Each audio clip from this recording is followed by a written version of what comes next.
ভগবান যা করে মঙ্গলের জন্য। কেন আমার এই সময় ঘুমটা ভেঙে গেল জানিস? কারণ মায়ের আশীর্বাদে ছাড়া কোনো ছেলের কোনো কাজ সফল হতে পারে। মা যে ছেলেকে আশীর্বাদ করবে না, সেই ছেলে সেই চোখে কোনোদিন ভগবান দেখতে পায় না। হরি বল, হরি বল। কলিযুগের নিমাই পণ্ডিত মাকে ছেড়ে চলে গিয়েছিল বৃন্দাবনে, কিন্তু ভগবানের দেখা পায়নি, তাকে আবার ফিরে আসতে হয়েছিল। মা আশীর্বাদ করতে তবে ভগবানকে। তাহলে পৃথিবীতে আসল ভগবানকে, যারা আশীর্বাদে না করলে ছেলের রাস্তা কোনোদিন সোজা হতে পারে না। তাহলে আসল ভগবান ঘরেই বসে থাকে। জ্যান্ত ভগবান এক হলো তার বাবা, দুই হলো তোর মা। বাবা মাকে কাঁদিয়ে কোনোদিন ভগবানকে পাওয়া যায় না। বাবা মাকে দুঃখ দিয়ে কোনোদিন ভগবানকে পাওয়া যায় না। মায়ের চুলের মুঠি ধরে ঘর থেকে বার করে বাবার পেটে লাথি মেরে সে যদি বৃন্দাবনে গিয়ে হরি হরি করে, 100% গ্যারান্টি ভগবান কোনোদিন তার দিকে ফিরেও তাকাবে না। মন্দিরের ভগবান আর তোমার সম্মুখে দাঁড়িয়ে আছে তোমার ভগবান। বলো তো, মাঘ মাসের কনকনে ঠান্ডায় যখন বিছানায় পায়খানা পেশাব করে দিতে, তখন ওই পায়খানা পেশাব কে কেড়েছে? তোমার মন্দিরের ভগবান না তোমার ঘরের ভগবান? তোমার বাবা মা ওই পায়খানা পেশাব কেড়েছে। রাত্রিকালে তোমার শরীর খারাপ, তোমাকে কোলে করে নিয়ে ছুটেছে তোমার ঘরের ভগবান। ওই ভগবান এসে কোনোদিন বলেনি খোকা তোকে ওষুধ দেবো, কোনোদিন মশুরি খাটিয়ে দেয়নি, কোনোদিন ওষুধ কিনে দেয়নি, কিন্তু তোমার ঘরের ভগবান দিনরাত্রি পরিশ্রম করে তোমাকে আজকে এত বড় করে তুলেছে। সেই বাবা মাকে কাঁদিয়ে কোনোদিন ভগবানকে পাওয়া যাবে না। তা বলে ভগবানকে ডাকবে না, ডাকো, কিন্তু বাবা মাকে বাদ দিয়ে গোপাল সেবা করো, নিষেধ নেই, কিন্তু গোপাল সেবা করবে তো ঘরের গোপালটাকে বাদ দিয়ে। নালে ঘরের বুড়ো বাবা দুটো খাওয়ার জন্য বসে আছে আর ওখানে গোপাল সেবা চলছে, চিৎকার করে বলতেও পারছে না তার বড় খিদে পেয়েছে। বৌমা যদি রেগে যায় বলে এটা তার গোপাল সেবা। তা বলে কি গোপাল সেবা করবে না? কিন্তু ঘরের ভগবান ওটাই তোমার গোপাল। আগে এর সেবা করো, তারপরে ওদিকে যাবে। একে বাদ দিয়ে কোনোদিন ভগবান নয়। দেখবেন কে আনন্দ পায় বেশি। ভগবানের জন্য তুমি একটা সোনার চাদর কিনে নিয়ে এসো, 1 লাখ টাকা দিয়ে ভগবানের জন্য একটা সোনার চাদর কিনে নিয়ে এসো, আর 30 টাকা দিয়ে একটা বাবার জন্য গামছা কিনে নিয়ে এসো। ও ভগবানের গায়ে 1 লাখ টাকা চাদর জড়িয়ে দেবে, ও তোমার কাছে হাসবেও না, কাঁদবেও না। কিন্তু 30 টাকার গামছা যদি বাবাকে কিনে দাও, বাবা পড়বে না, পাড়ায় পাড়ায় গিয়ে দেখাবে, দেখ আমার ছেলে কি সুন্দর গামছা দিয়েছে। তুমি ভগবানের জন্য এত কিছু করছো, কোনোদিন মায়ের জন্য একটা কাপড় তুমি কিনে নিয়ে এসো। মা দেখবেন কাপড়টা পরবে না, কাপড়টা নিয়ে পাড়ায় পাশের বাড়িতে গিয়ে দেখাবে, দেখ আমার ছেলে আমার জন্য কি সুন্দর একটা কাপড়। তাহলে তোমার জীবনের আসল ভগবান তোমার ঘরে বসে। তাই রাম, আমি আশীর্বাদ যদি না করি তোর কৃষ্ণ দর্শন হতে পারে না। আয় রাম আমার কাছে, যা এতদিন তুই আমার কাজে ছিলিস, আজ থেকে তুই ভগবানের কাজে লাগ। আমি তোকে আশীর্বাদ করছি, ভগবান তোর দ্বারাতেই যেন মুসলমানের বাড়ি থেকে উদ্ধার হয়ে যায়। মায়ের আশীর্বাদ নিল, এবার আশীর্বাদ নিয়ে চলেছে কোথায়? বৃন্দাবন, বৃন্দাবন, বৃন্দাবন, বৃন্দাবন, বৃন্দাবন, বৃন্দাবন, বৃন্দাবন, বৃন্দাবন, বৃন্দাবন, বৃন্দাবন, বৃন্দাবন, বৃন্দাবন, বৃন্দাবন, বৃন্দাবন, বৃন্দাবন,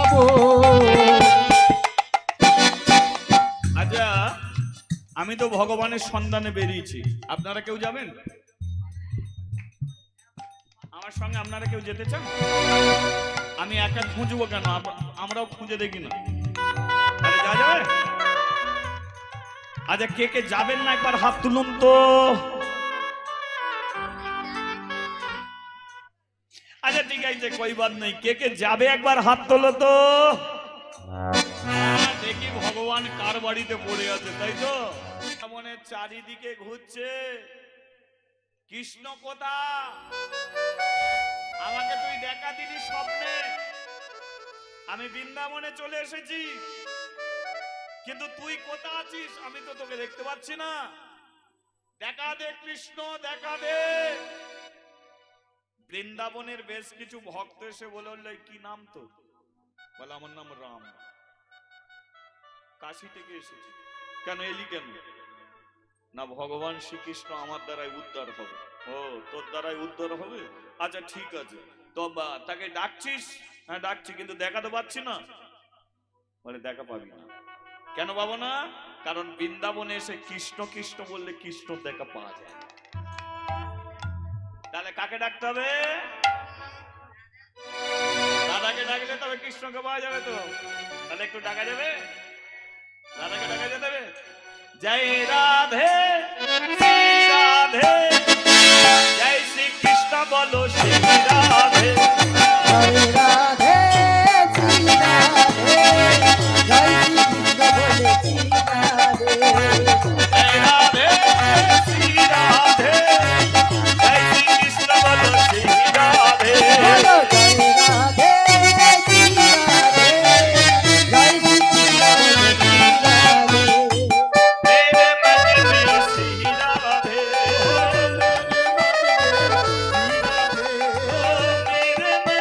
में श्री राधे, मेरे तन में श्री राधे, मेरे तन में श्री राधे, ओ मेरे तन में श्री राधे, मेरे तन में श्री राधे।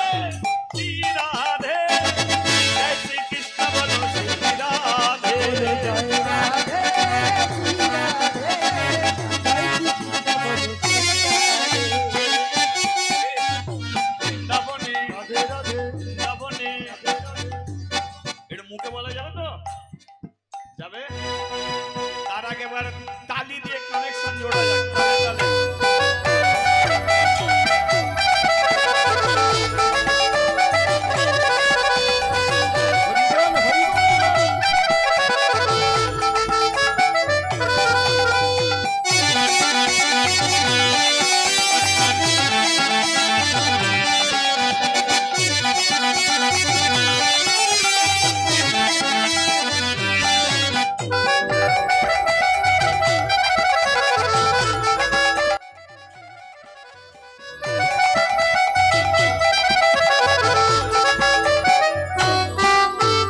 जय राधे श्री राधे, जय श्री कृष्ण बोलो श्री राधे।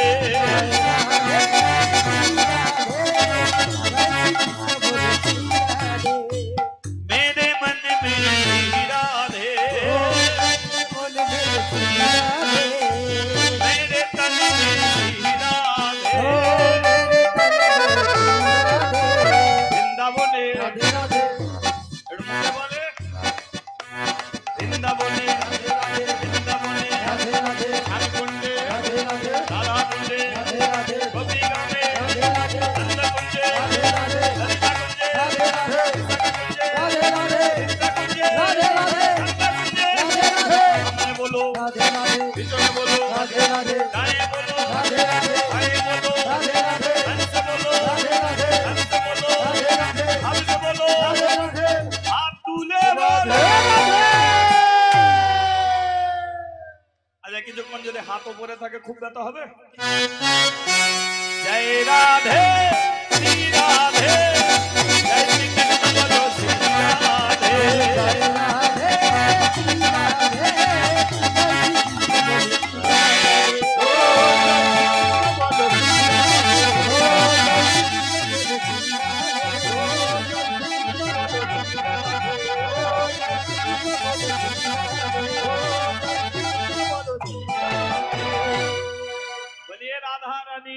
জয় শ্যাম সুন্দর কি জয় এবার দেখা পাবো কি? এবার দেখা পাবো। কিন্তু বৃন্দাবনের এক ভক্ত বলল, সনরাম, বৃন্দাবনে কৃষ্ণ ছিল কিন্তু এখন নাই। কোথা না বৃন্দাবনে কৃষ্ণ ছিল, তার মামাকে মারার জন্য কৃষ্ণ মথুরায় গিয়েছিল। কৃষ্ণর মামাকে কংস, তাহলে বৃন্দাবন থেকে কৃষ্ণ মথুরায় গিয়েছিল। তবে এখন বৃন্দাবনে নেই, তবে মথুরায় গেলে যদি দেখতে পাস কি, এবারে নাচিতে নাচিতে রাম মথুরাতে আইলো, মথুরাতে আইলো, নাচিতে নাচিতে রাম মথুরাতে আইলো, মথুরাতে আইলো, মথুরারে রাজমাতা দেখিতে পাইলো, মথুরারে রাজমাতা দেখিতে পাইলো, কোথা কৃষ্ণ দেখা দাও,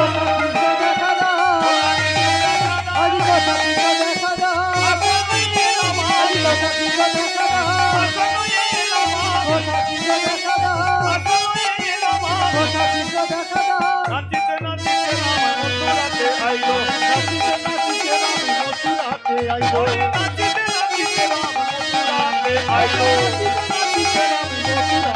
আইলো। সেই মথুরার রাজপ্রাসাদ, যে রাজপ্রাসাদে কংস ছিল, তার বুড়ো বাবা উগ্রসেনকে কারাগারে বন্দী করেছিল। কংস এমন ছিল অত্যাচারী যে তার বাবা, বুড়ো বাবা উগ্রসেনকে কারাগারে বন্দী করে নিজে সিংহাসন বসে রাজত্ব করেছিল। কিন্তু কৃষ্ণর হাতে তার মৃত্যু হয়েছে।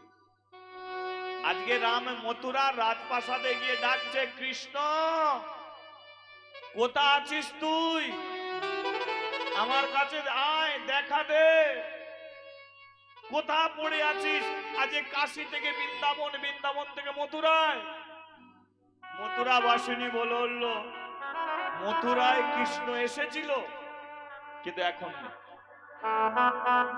আছে কোথায় না, শুনেছি হস্তিনাপুরে গিয়ে অর্জুনের রথের সারথি হয়েছিল।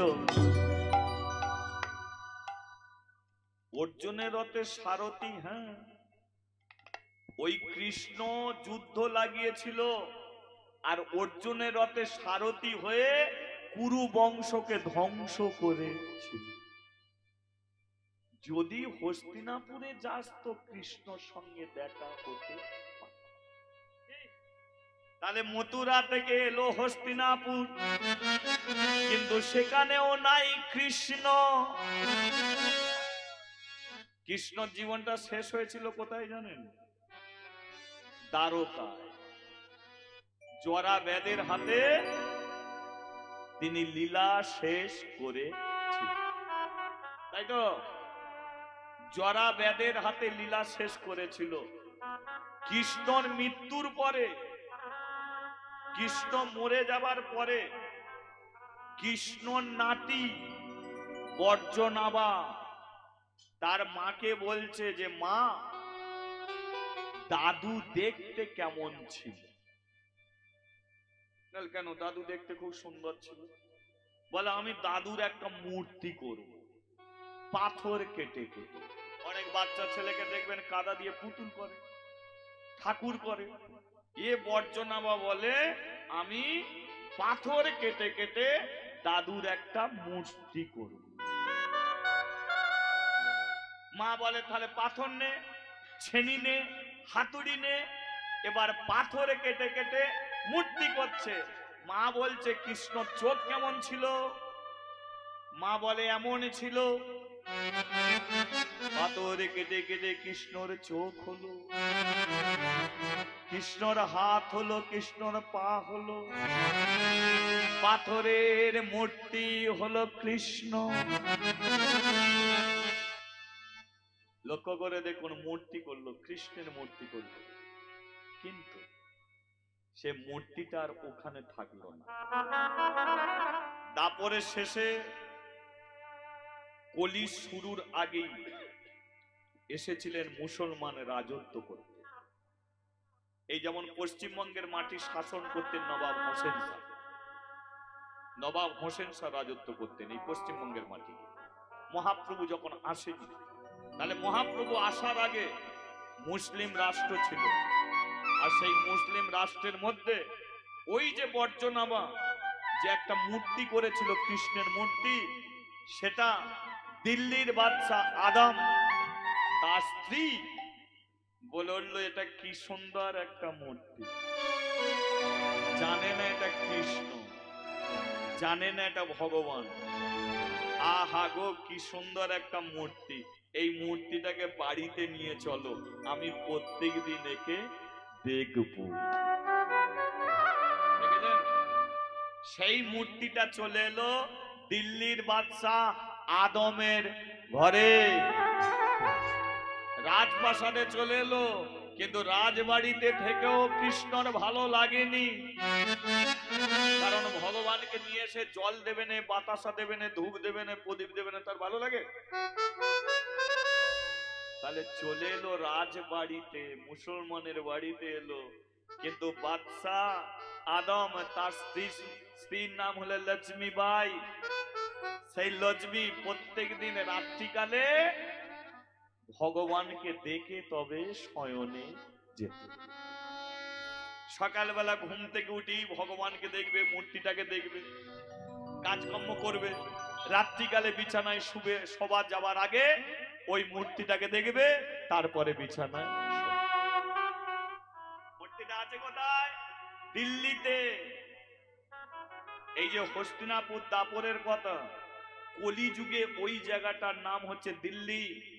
আর ওই দিল্লির বুকে আজকে যেমন প্রধানমন্ত্রী নরেন্দ্র মোদী গোটা ভারতবর্ষ শাসন করছে, তদ্রূপ ওই হস্তিনাপুরে তৎকালীন আগে যিনি শাসন করতেন তিনি হলেন বাদশাহ আদম।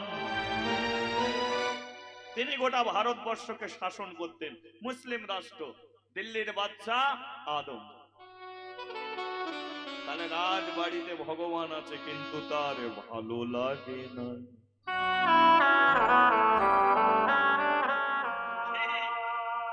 এবার এদিকে খুঁজে খুঁজে রাম বেড়ায়, কোথা আছিস কৃষ্ণ, আমায় দেখা দে। কৃষ্ণ কৃষ্ণ কৃষ্ণ কৃষ্ণ কৃষ্ণ কৃষ্ণ কৃষ্ণ হে, কৃষ্ণ কৃষ্ণ কৃষ্ণ কৃষ্ণ কৃষ্ণ কৃষ্ণ কৃষ্ণ কৃষ্ণ কৃষ্ণ কৃষ্ণ কৃষ্ণ কৃষ্ণ কৃষ্ণ কৃষ্ণ হে, কৃষ্ণ কৃষ্ণ কৃষ্ণ কৃষ্ণ কৃষ্ণ কৃষ্ণ দেখা দে।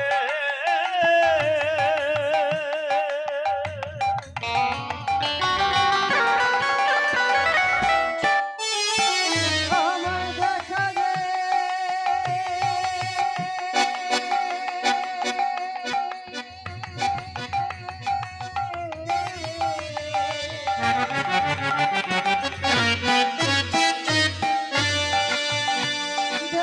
দে।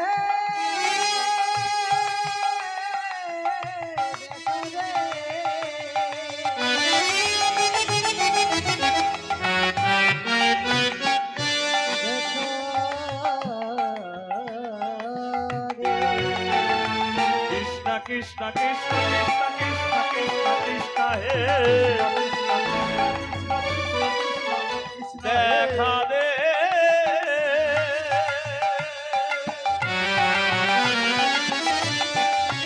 দেখা দে, দেখা দে।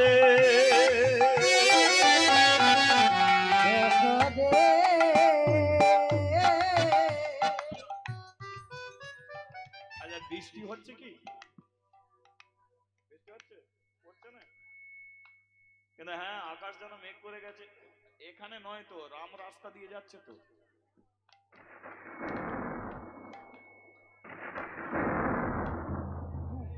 কি ব্যাপার, এমনি করে মেঘ মেঘ ডাকতে শুরু কিছুক্ষণ পরে বৃষ্টি নামবে, এবার আমি কোথায় গিয়ে দাঁড়াই বলো তো? দাঁড়াই কোথা? ভগবান দেখুন কোন জায়গায় টেনে এনেছে। রাম ছুটে গিয়ে কি করেছে, সেই বাচ্চা আদমের দরজায় গিয়ে দাঁড়িয়ে।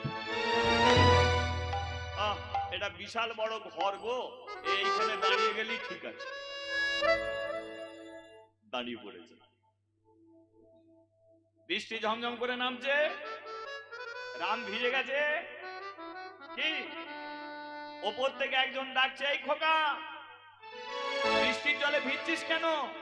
ওপরে উঠা। জলে ভিজছিস কেন? ওপরে উঠায়।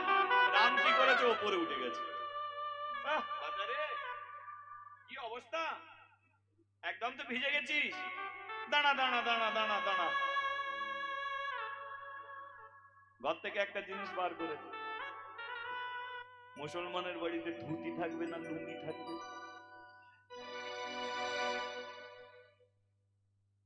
রাম বলে, আমি দিল বটে, জীবনে পড়িনি, যাই হোক পড়তে তো হবে।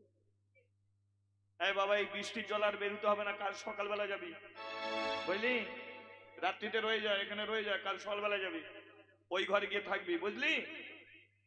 রাম চলে গেছে ঘরে। মনে মনে ভাবে, এলাম আমি কার দ্বারে। কিছু বুঝতে পারছে না। সন্ধ্যার সময় হঠাৎ বলে উঠলো, লক্ষ্মী, নামাজ পড়ার তো সময় হয়ে গেল, ব্যবস্থা করে দাও। রাম বলে, নামাজ পড়ার সময় হয়ে গেল, তার মানে তো এটা কোন হিন্দুর বাড়িতে না, আমি তো কোনো মুসলমানের বাড়িতে উঠেছি। ও ঠাকুর, তুমি কোথা নিয়ে এলে? বলে, যার ভাবনা সেই ভাবে, তুই ভাববার। যে খায় চিনি তাকে যোগায় চিন্তামণি, তুই এসেছিস, থাক, যেখানে থাকার সেখানে। রাত্রিকালে খাওয়া দাওয়া করেছে। রাম ঘরের মধ্যে বসে আছে। সকাল হলে আবার বের হবে। দরজাটা একটু ফাঁকা, একটু খোলা। হঠাৎ দেখতে পেল একটা মেয়ে ছেলে হাতে প্রদীপ জেলে নিয়ে দরজার পাশ দিয়ে চলে যায়। রাম বলে, এত রাত্রিকালে দরজার পাশ দিয়ে কে যাচ্ছে? ওই লক্ষ্মী মা এই ভগবানকে দেখে তবে তো শুতে যাবে না। রামের দরজাটা খোলা ছিল। লক্ষ্মী কি করেছে? হাতে প্রদীপ জেলে নিয়ে রামের দরজার পাশ দিয়ে চলে গেল। রাম পিছু নিল, দেখি কোথা যায়। পিছু পিছু রাম চলে, লক্ষ্মী চলে আগে।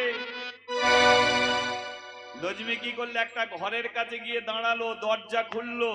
আর দরজা খুলতেই প্রদীপের আলোয় দেখতে পেল স্বপ্নে যাকে দেখা দিয়েছিল সেই ভগবান শ্রীকৃষ্ণ। রাম, এতদিন পরে এলি আমার কাছে, এবার উদ্ধার কর এই বাড়ি থেকে, আমাকে নিয়ে চ। রাম বলল, দাঁড়াও ঠাকুর, দাঁড়াও, তোমাকে নিয়ে যাব, শুধু দেখে ঘুমিয়ে পড়ুক, তারপরে আমি তোমাকে। লক্ষ্মী বাই ভগবানকে দেখে শয়নে গেল। রাম সেই ঘরে প্রবেশ করে ভগবানকে বলে উঠল, ওঠো ওঠো ওঠো, এতদিনে ছিলে তুমি এরই ঘরে, এবারে তুমি কোথায় যাবে সেটা তুমি তো জানো, নিয়ে চলো আমায় সেই স্থান। ভগবানকে কাঁধে নিল। আর সেই রাত্রিকালে রাম সেই বাড়ি থেকে বেরিয়েছে। ও বিপদ ভাগে সংকট মনিরমরণ্য জন পুরা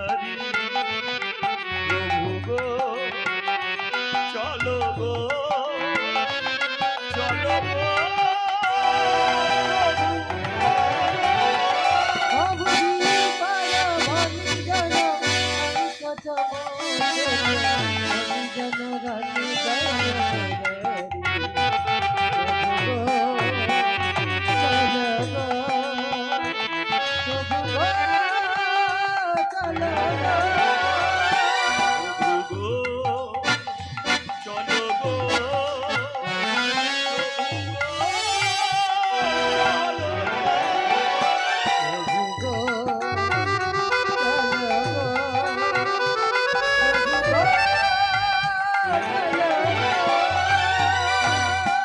চলো চলো প্রভু গো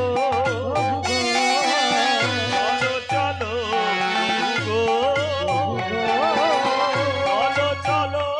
প্রভু গো চলো চলো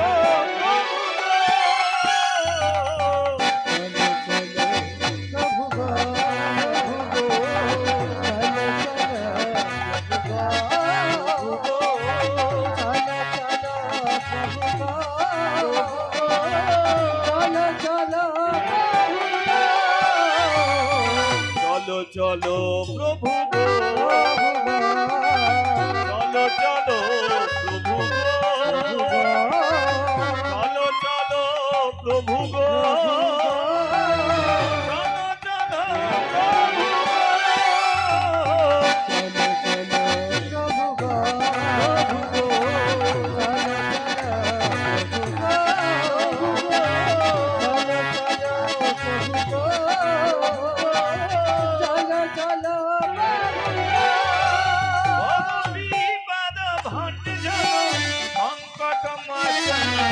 মনিরমরণ জন মুরলী চলো গো চলো গো চলো গিরি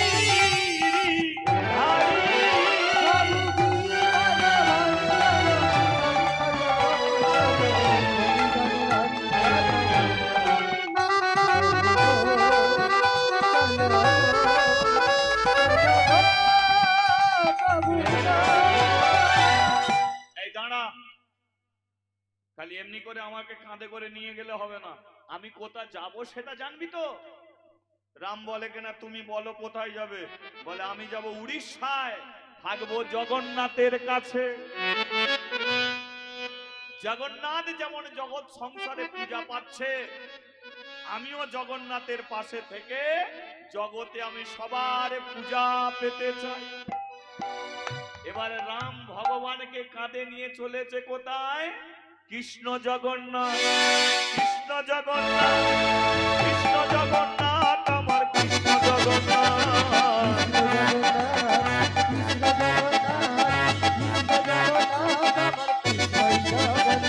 কৃষ্ণ জগন্নাথ, কৃষ্ণ জগন্নাথ, কৃষ্ণ জগন্নাথ, আমার কৃষ্ণ জগন্নাথ।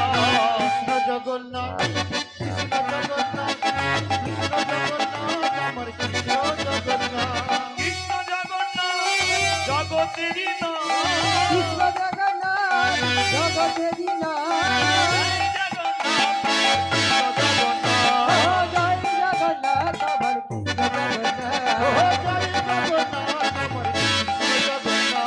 কৃষ্ণ জগন্নাথ, জয় জগন্নাথ, আমার কৃষ্ণ কৃষ্ণ জগন্নাথ।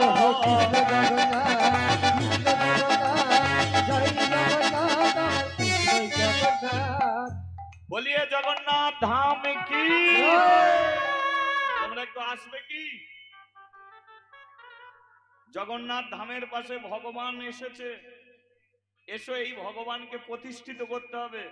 কি গো, এবার গ্রামের মানুষ এলো, অর্থাৎ জগন্নাথ ধামের পাশেই ওই গোপীনাথ প্রতিষ্ঠিত হচ্ছে। শঙ্করধ্বনি উলুধ্বনি করে ভগবান প্রতিষ্ঠিত। উলু উলু উলু ধ্বনি করিল ভুবন,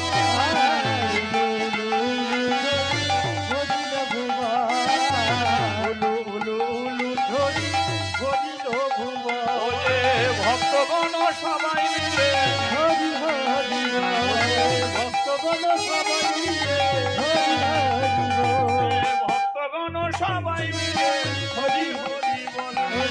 ভক্তগণ সবাই মিলে হরি হরি বলে। কেহ নাচে কেহ গায় কেহ বলে হরি, কেহ নাচে কেহ রেখে যায় গড়াগড়ি। ঘুরিয়া ঘুরিয়া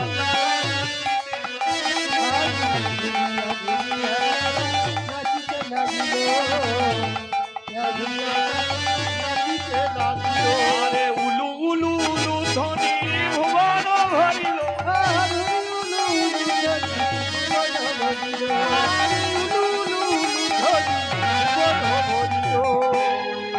বলিয়ে রাধা মাধবে কি, ভক্ত বৎসল্য ভগবান কি। কি বলছি, সর্বনাশ হয়ে গেছে। না না, এখানে সর্বনাশ হয় না। আমি জানো প্রতিদিন যে মূর্তিটাকে দেখে ঘুমাতাম, সকালবেলা ঘুম থেকে উঠে যাকে দেখে কাজকর্ম করতাম, রাত্রিকালে কে তাকে নিয়ে চলে গেছে। বাদশা বলল কে নিয়ে যাবে? তাহলে যে ছেলেটাকে থাকতে দিয়েছিলে, যে ছেলেটাকে থাকতে দিয়েছিলে সে নিয়ে গেছে। বলে হ্যাঁ সে নিয়ে গেছে। তাহলে আমার শখের জিনিস নিয়ে পালিয়ে গেল। শখের জিনিস এমনি করে নিয়ে চলে গেল। বাদশা তুমি তদন্ত করো, দেখো সেই ছেলেটা কোথা আছে, তাকে ধরে নিয়ে এসো, আমি তাকে শাস্তি দেবো। ধরে নিয়ে এসো, তাকে শাস্তি দেবো। এবার দিল্লির বাদশা সে কি তদন্ত করবে না? তদন্ত করে করে করে করে রামকে পেয়ে গেল। উড়িষ্যার বুকে প্রতিষ্ঠিত হয়েছে সেই গোপী। প্রহরীরা ধরে নিয়ে গেল আবার দিল্লির বুকে। লক্ষ্মীবাই বলল তোকে থাকতে দিয়েছি, তোকে খেতে দিয়েছি, তোকে পড়তে দিয়েছি, ঝড় বৃষ্টি বিপদ হতে তুই উদ্ধার পাবি বলে তোকে ঘরে রেখেছি। কিন্তু তুই যে এত বড় শত্রু জানিস না, আমার শখের জিনিসটাকে তুই তুলে নিয়ে চলে গেলি, এর জন্য তোকে শাস্তি পেতে হবে। রাম বলল যদি চুরি করে অন্যায় করে থাকে আমি শাস্তি নেব, যা শাস্তি দেবে সেটা আমি মাথা তুলে নেব। লক্ষ্মী বলল আমি যেটাকে প্রত্যেকদিন চোখে দেখতাম সেটা যখন আমার দেখা হলো না, তখন এর চোখ দুটোকে তুলে আমি অন্ধ করে দেব। শাস্তি স্বরূপ রামের চোখ দুটোকে তুলে নেওয়া হলো, অন্ধ করে দিল রামকে। রাম বলল যাই হোক, ভগবানের জন্য যদি অন্ধ হতে হয় অন্ধ হয়েই জীবনটা কাটিয়ে দেব। অন্ধ নয়নে চলে এলো ওই গোপীনাথ মন্দির। দেখুন মূর্তি প্রতিষ্ঠিত হয়েছে, কিন্তু যে মুসলমানের বাড়ি থেকে তুলে নিয়ে এলো আজকে সেই গোপীনাথকে সবাই দেখে, কিন্তু রাম আর দেখতে পায় না। বসে থাকে, সবাই সেবা দিয়ে যায়, খেতে দিয়ে যায়, ভোগ দিয়ে যায়, রাম বসে থাকে। দেখতে দেখতে রাম আর বাচ্চা না, অনেক বয়স হয়ে গেছে। রাম একদিন ভক্তদের বলল যে একটু পায়েস আনবি, ওকে আমি একটু পায়েস খাওয়াবো। আর বুঝে কোনোদিন খাওয়াতে পারবো না, একটু পায়েস খাওয়াবো। তোরা তো নিজের হাতে খাইয়ে দিয়ে যাস, আর আমি নিয়ে এলাম, আমি আর খেতে দিতে পারছি না, আমি একটু খাও। ভক্তরা কি করেছে, এক ভাণ্ড পায়েস নিয়ে এসে রামানুজের কাছে দিয়েছে। যা ভগবানের কাছে রেখা, ভগবানের পায়ের কাছে রেখেছে। রাম বলল কৃষ্ণ তুমি আমাকে স্বপ্নে দিয়েছিলে, তোমাকে আমি তুলে নিয়ে এসে এই জগন্নাথ ধামের পাশে তোমাকে প্রতিষ্ঠিত করেছি। তুমি গোপীনাথ হয়ে প্রতিষ্ঠিত হয়ে আছো, আর আমি হয়তো বাঁচবো না। তুমি যদি সত্যি ভগবান হয়ে থাকো তাহলে স্বপ্নের মাধ্যমে তুমি আমাকে যা বলেছো আমি তাই করেছি। তাহলে আমার একটা শেষ ইচ্ছা, এই পায়েসটা তোমাকে নিজের হাতে খেতে হবে, আমাকে খাইয়েও দিতে হবে। আমি এই প্রসাদ খেয়ে তোমার পায়ে আমি জীবন দেবো, তাই তুমি নিজে খাও, আমাকে খাইয়ে দাও। খাও খাও। ভগবান পাথরের মতোই দাঁড়িয়ে আছে। রাম বলল, ও তাহলে তুমি মূর্তির মধ্যেই রয়ে গেলে। তোমার জন্য আজকে আমি অন্ধ হলাম, তোমার জন্য আমার মাকে হারালাম, তোমার জন্য আমার জীবনের শখ আহ্লাদ আনন্দ সর্বস্ব কিছু আমি ত্যাগ করলাম, আর তুমি আজকে একটা কথা আমার শুনলে না, আমাকে একটু পায়েস খাইয়ে দিতে পারলে না? তুমি যদি আমার ছেলে হয়ে থাকো আমাকে একটু পায়েস তো খাইয়ে দিতে পারতে, তা তুমি পারলে না। তাহলে এ কিসের জন্য? তুমি তো পাথর, তুমি তো মূর্তি, তুমি আমার কৃষ্ণ ভগবান হতে পারো না, তুমি মূর্তি। আমি এই পায়েস খাবো না, এই পায়েস তোমার মাথায় আমি ঢেলে দেবো। ফুটন্ত টকবক করে ফুটছে পায়েস, সেই পায়েসটা ভগবানের মাথায় ঢেলে দিলে। আচ্ছা বলুন তো, একটা বাচ্চা ছেলের গায়ে যদি গরম পায়েস ঢেলে দেয় কি হবে? উঠবে না? মাথায় ঢেলে দিয়েছে, সঙ্গে সঙ্গে গোটা শরীরটা ভগবানের পুড়ে কালো হয়ে গেছে। সাদা গোপীনাথ কালো হয়ে গেছে। রাম কে? আমি কৃষ্ণ। তুই আমাকে তুলে নিয়ে এসেছিস, কিন্তু এটা তুই কি করলি ভাই? কি করেছি আমি? এই ফুটন্ত পায়েসটা তুই আমার মাথায় ঢেলে দিলি। তুমি তো পাথর, তুমি তো মূর্তি, লোকে তো বলে, কিন্তু তুই বলবি? তুই আমার কি করেছিস দেখ দেখ। এই তোকে আমি দৃষ্টি দিলাম, যেই দৃষ্টি দিল দেখলো রাম যে ভগবানকে এনেছিল সে ভগবান আজকে পুরে কালো হয়ে গেছে। রাম বলল, তুমি সত্যি ছিলে? ছিলাম। তুই যে আমাকে নিয়ে এসেছিস এর প্রমাণ আমি রেখে যাব। তুই যে মাথায় পায়েস ঢেলে আমাকে পুড়িয়ে দিলি, আমি জীবনের রূপ অনেক পরিবর্তন করে নিতে পারি, কিন্তু এই রূপেই আমি জগৎ সংসারে পূজা পাবো। আমি শুধু গোপীনাথ হয়ে থাকবো না, আজ থেকে আমি পোড়া গোপীনাথ হয়ে জগৎ সংসারে পূজা পাবো। তবে রাম শোন, তোরও মৃত্যু হবে, তুইও মরবি। তবে কথা দিচ্ছি, তুই যখন আমাকে উদ্ধার করে নিয়ে এলি, আগে আমার পূজা না হয়ে জগন্নাথের পূজা হবে। তাই আগে আমি থাকবো, তুই থাকবি, তারপরে প্রভু জগন্নাথ। তাই আজও পর্যন্ত জগন্নাথ ধামে যাওয়ার আগে এই মূর্তি দেখে আসবেন, যেখানে পোড়া গোপীনাথ আছে আর রাম অনুজের মূর্তি এখনো পর্যন্ত প্রতিষ্ঠিত হয়ে। তাই এই ঘটনা মুসলমানের বাড়ি থেকে এই রাম অনুজ উদ্ধার করে তুলে এনেছিল। তাই রাম অনুজের গোপীনাথ পোড়া গোপীনাথ হয়ে জগন্নাথ ধামে আজও রয়ে। ঠিক আছে, ভক্ত আরে ভগবানের মিলন হইল।